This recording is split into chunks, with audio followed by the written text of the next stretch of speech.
The any function returns true if any element of an iterable is true. If not, it returns false. In this example, the final output is going to be true because at least one of the items is true. Let's execute the program to see the output. The output is true. Let's update the list to contain items evaluating to false. An empty string. In this case, the output will be false because there is no true value in the list. Let's run the program again. The output is false.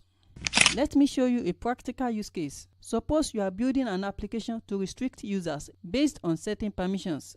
You want to check if the user has any of the required permissions. Required permissions is a list which looks like this.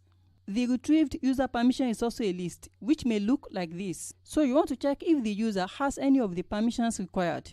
To do that, you want to say that for each permission in the user permissions, is that permission present in the required permission? This is going to return true or false. The final output of this line will look similar to this. If the any function returns true, then we are sure that the user has one of the required permissions.